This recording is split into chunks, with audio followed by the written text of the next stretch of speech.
बिस्मिल्लाहिर्रहमानिर्रहीम।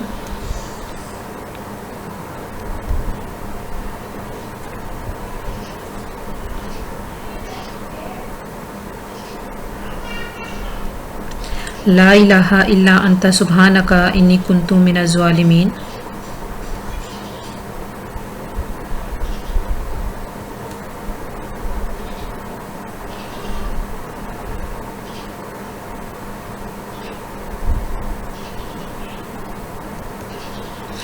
Dear students, welcome to class 8. Today we are going to start the 5th lecture of Fundamental of Chemistry, in which we discuss the chemical species. The first one is the atom. Atom is the smallest particle of an element. It cannot exist independently. And the third one is electrically. It is electrically neutral. The next one is ion. Ion is a charged species formed from an atom or chemically bounded group of atom by adding or removing electron like chlorine, sodium.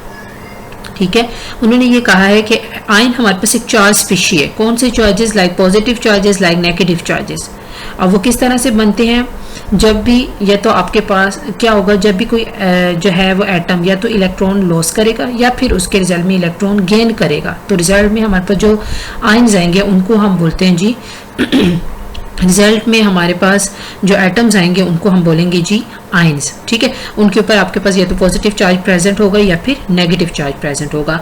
Like आगे हमारे पास types आ जाती हैं ions की। The first one is cation. Positively charge ion is called cation, for example sodium, for example potassium. And the second one is anion. Negatively charged ion are called anion, like chlorine and oxygen. ठीक है जैसे आपके पास cation. Cation किस तरह से बना है जी? Sodium, the atomic number of sodium is 11।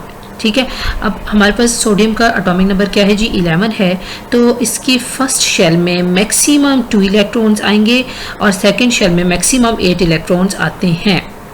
अब एटॉमिक नंबर हमारे पास 11 है, तो पहले शेल में हमने 2 इलेक्ट्रॉन्स लगा दिए, सेकंड वाले में हमने 8 लगा दिया, तो 8 and 2 ये तो हमारे पास हो गए 10। 1 इलेक्ट्रॉन हमारे पास अभी रहता है, तो वो हमने थर्ड शेल में आपने 1 इलेक्ट्रॉन लगा दिया। ठीक है, अब हमारे पास 2 रूल्स होते हैं, एक होता है जी ऑक्टेट रूल और दूसरा होता है जी डुप्लेट रूल।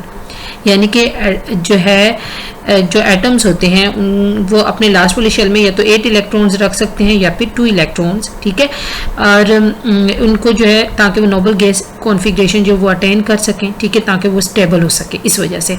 तो अब सोडियम जो है उसके लास्ट वाले शेल में हमारे पास 1 इलेक्ट्रॉन है। बजाय इसके कि वो किसी से 7 इलेक्ट्रॉन्स ले, तो वो अपना 1 इलेक्ट्रॉन किसी दूसरे को जो है वो डोनेट कर देगा।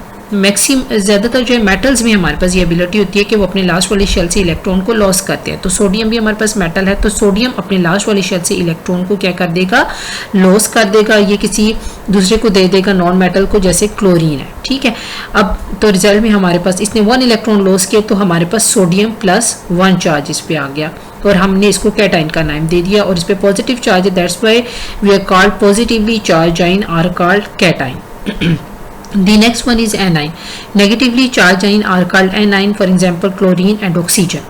अब हमने एनाइन की बात की है। एनाइन में हमने नेगेटिवली चार्ज आयन्स, जैसे हमने कहा था कि मेटल्स में एबिलिटी होती है कि वो लास्ट वाली शेल से इलेक्ट्रॉन को लॉस करते हैं ताकि वो स्टेबल हो सकें। ठीक है, और जब लॉस करते हैं तो रिजल्ट में वो जो है वो क्या बनाते हैं? वो कैटाइन्स बनाते हैं और उनके ऊपर पॉजिटिव चार्ज आ जाता है।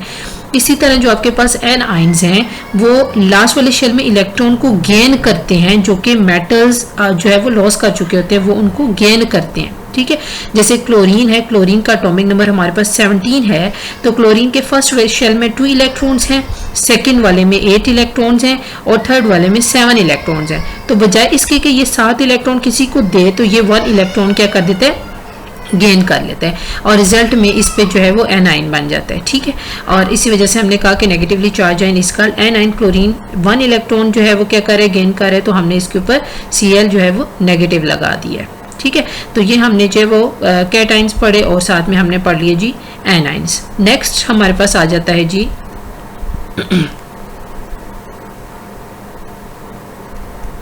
ionic compounds. Ionic compounds contains anions and cations in such a number that the compound is electrically neutral. Ionic compounds के अंदर हमारे पास कैटाइंस भी प्रेजेंट होते हैं और एनाइंस भी प्रेजेंट होते हैं, ठीक है। फॉर एग्जांपल सोडियम क्लोराइड, अब सोडियम पे पॉजिटिव चार्ज है और क्लोराइड पे नेगेटिव चार्ज है। अब सोडियम कैटाइन हो गया और क्लोरीन हमारे पास क्या हो गया, एनाइन हो गया, क्योंकि सोडियम ने डोनेट किया क्लोरीन को और क्लोरीन ने गेन किया है, तो हमारे पास जो लेने वाला है उसको हमने एनाइन का नेम दिया और जिसने लॉस किया है उसको हमने कैटाइन का नेम दे दिया। आयनिक कंपाउंड बेसिकली आयन से निकल रहा है, दैट्स वाई हम इसको जो है हमने यहाँ पे सोडियम क्लोराइड की एग्जांपल ली, क्योंकि उसके ऊपर उसमें हमारे पास जो कंपाउंड है सोडियम क्लोराइड उस पर पॉजिटिव और नेगेटिव चार्जेस दोनों आ रहे हैं, ठीक है। नेक्स्ट हमारे पास आ रहा है जी metals. Metal atom generally lose one or more electron and form cation. Sodium form sodium by losing one electron, जैसे कि हमने अभी पहले एग्जाम्पल में बात कर ली है कैटाइंस में कि मेटल्स हमारे पास जो है वो जनरली आम तौर पे इलेक्ट्रॉन लॉस करते हैं, या तो वन इलेक्ट्रॉन लॉस करते हैं या more than one electron loss करते हैं और रिजल्ट में कैटाइंस बनाते हैं। जैसे सोडियम है, सोडियम के लास्ट वाले शेल में वन इलेक्ट्रॉन है, दैट्स वाई ये आपके पास वन इलेक्ट्रॉन लॉस कर है और रिजल्ट में सोडियम प्लस वन चार्ज आपके पास जो है वो आ जाता है। नेक्स्ट हमारे पास आ जाता है जी non-metals. Non-metal atoms generally gain one or more electron and form anions. For example, chlorine atom gain one electron and form chloride ion. अब जो नॉन मेटल्स हैं वो क्या करते हैं, इलेक्ट्रॉन को गेन करते हैं, वन और मोर इलेक्ट्रॉन, यानी कि उसको अगर 6 इलेक्ट्रॉन है तो वो 2 इलेक्ट्रॉन गेन करेगा, 7 इलेक्ट्रॉन है तो 1 इलेक्ट्रॉन जो वो गेन करेगा, तो रिजल्ट में क्या बनाएगा जी, एनाइंस बनाएंगे, ठीक है। For example chlorine atom gain 1 electron and form chloride ion. जैसे कि क्लोरीन है उसके लास्ट वाले शेल में जो है वो 7 इलेक्ट्रॉन है तो वो 1 गेन करेगा और रिजल्ट में क्लोराइड आयन बन जाएगा। नेक्स्ट हमारे पास एक जो है वो साइड बॉक्स आ रहा है जो कि आपकी बुक में जो है वो जो कि आपकी बुक में मेंशन है जी पेज नंबर 8 पे, ठीक है, जिसमें हमारे पास जो है वो पोस्टुलेट्स आ रहे हैं डाल्टन्स के, आप उसके ऊपर जो है वो क्वेश्चन भी मेंशन कर सकते हैं। What was the contributions of Daltons in presenting atomic theory? In 1803, the British chemist John Dalton presented a scientific theory on the existence and the nature of the matter. This theory is called Dalton's atomic theory. Main postulates of this theory are as follows. The first one is all elements are composed of tiny indivisible particles are called atoms. The second one is atoms of particular elements are identical, they have same mass and same volume. The third one is during chemical reaction atom combine or separate or rearrange, they combine in a simple ratio. The fourth one is atom can neither be created nor destroyed. Dalton was able to explain the quantitative result that scientists of his time had obtained in their experiment. He nicely explained the law of chemical combination. His brilliant work became the main stimulus for the rapid progress of chemistry during 19th century. अच्छा जी, पहले उसने हमारे पास उसके कुछ जो Dalton जो था उसने एक साइंटिफिक थ्योरी दी थी on the existence and the nature of the matter that occupy space and have a mass. कब दी थी? इन 1803 में। उसके पोस्टुलेट्स कहते, उसने कहा कि एटम हमारे पास जो है वो एक इंडिविजिबल पार्टिकल है, यानी कि हम उसको कट जो है वो नहीं कर सकते। फॉर एग्जांपल जैसे हमारे पास जो है मोस्टली चीज़ें जो वो किससे मिल के बनी हुई है, बहुत सारी चीज़ें एटम से मिल के बनी हुई हैं, ठीक है। अब फॉर एग्जांपल हमारे पास पेपर एक, ठीक है, हमने उसके बहुत सारे पीसेस काट दिए, तो एक पॉइंट ऐसा आया कि हम उसको कट नहीं कर सकते, तो हमने कहा वो उसका इंडिविजिबल पार्ट है, ठीक है, और उसने उसको जो है वो एटम का नेम दिया। इंडिविजिबल मीन्स हम उसको मज़ीद जो है वो डिवाइड नहीं कर सकते। उसके बाद उसने कहा कि हमारे पास क्या है कि जो आपके ड्यूरिंग केमिकल रिएक्शन एटम्स हमारे पास कंबाइन भी होते हैं, सेपरेट भी होते हैं, रीअरेंज भी होते हैं, और वो कंबाइन एक सिंपल रेशो के साथ हुए होते हैं, ठीक है। फॉर एग्जांपल कार्बन जो है उसको हमने ऑक्सीजन के साथ रिएक्ट किया, अब कार्बन सॉलिड फॉर्म में है प्लस ऑक्सीजन जो कि गैस फॉर्म में, दोनों जब आपस में कंबाइन हुए और उनमें जो है वो कोई भी हमने उसमें इग्निशन काज की है, ठीक है, तो हमारे पास जल में कार्बन डाइऑक्साइड बनी, ठीक है। तो उसने ये कहा कि एटम्स हमारे पास इसमें क्या हुआ, पहले कंबाइन थे, मतलब पहले सेपरेट थे आपके पास, जैसे कार्बन है और प्लस ऑक्सीजन सेपरेट हो गए, ठीक है। फिर उसके बाद दूसरा पॉइंट क्या हुआ, हमारे पास कंबाइन हो गए, CO2 कार्बन डाइऑक्साइड बन गई, ठीक है। और तीसरा पॉइंट उसने ये कहा दे कंबाइन सिंपल रेशो, एक सिंपल रेशो के साथ कंबाइन CO2 1:2, ठीक है, हमारे पास एक सिंपल सी रेशो आ गई, फोर्थ पॉइंट उसने ये कहा कि atom can neither be created not destroyed, ठीक है। अब इसमें हमारे पास कार्बन ऑक्सीजन के साथ रिएक्ट करके कार्बन डाइऑक्साइड बना, तो इसमें हमारे पास कोई तीसरा प्रोडक्ट नहीं है, यानी कि कार्बन ऑक्सीजन के साथ हमारे पास सल्फर तो नहीं आ गया, कहीं से ब्रोमीन तो नहीं आ गया, तो हमारे पास ना तो कुछ क्रिएट हुए ना कोई डिस्ट्रॉय हुए, यानी कि कार्बन ऑक्सीजन मिलकर कार्बन डाइऑक्साइड CO2 ही बना है, ठीक है। तो फोर्थ पॉइंट हमारे पास ये आ गया। अब हमारे पास उसके डिफेक्ट्स आ गए। What was the defects of Dalton atomic theory in 1850s and beginning of the 20th century clearly demonstrate that atom is divisible and consists of subatomic particles, electrons, protons and neutrons. Also, the atom of an element may differ in masses. Such atoms are called isotopes. Thus, some of the postulates of Dalton atomic theory were found defective and were change. उसके बाद हमारे पास जो है वो इन 1850s या beginning of 20th centuries में ये demonstrate हुआ कि एटम हमारे पास एक डिविजिबल पार्टिकल्स है। हम उसको जो है वो उसको डिवाइड किया गया उसके सब एटॉमिक पार्टिकल्स में, जो कि है इलेक्ट्रॉन है, प्रोटॉन है और न्यूट्रॉन है। इलेक्ट्रॉन पे नेगेटिव चार्ज होता है हमारे पास, प्रोटॉन पे पॉजिटिव चार्ज और न्यूट्रॉन जो है वो न्यूट्रल है।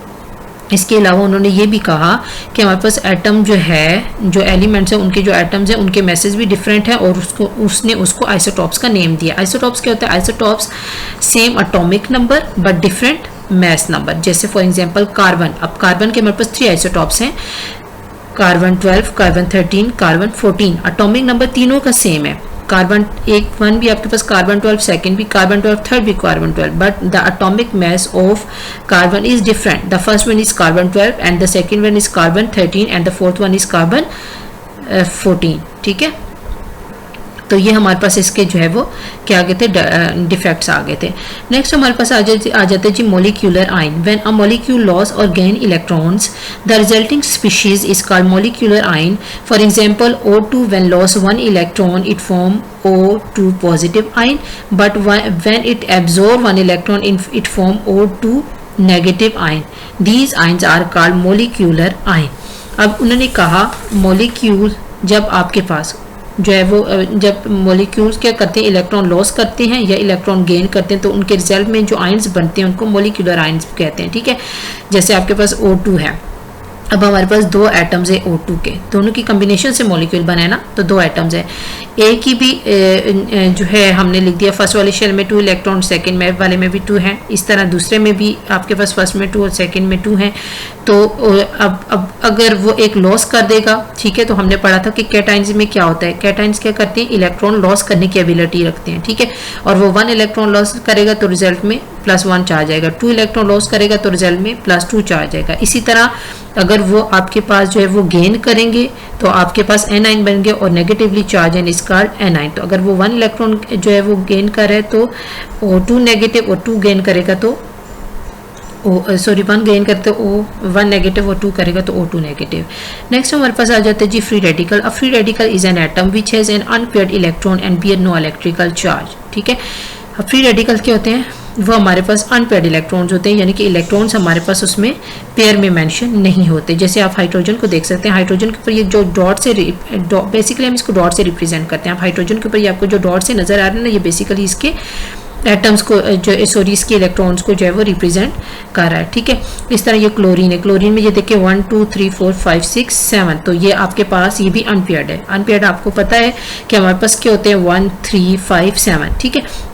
तो ये आपके पास अनपेयर्ड इलेक्ट्रॉन। अब किस तरह से, जैसे आपके पास हाइड्रोजन का हमने एक मॉलिक्यूल लिया H2, ठीक है। अब हमारे पास हाइड्रोजन का एटॉमिक नंबर होता है G1, हाइड्रोजन का एटॉमिक नंबर है G1, तो हमने हमारे पास एक हाइड्रोजन है उसमें भी 1 इलेक्ट्रॉन है, ठीक है।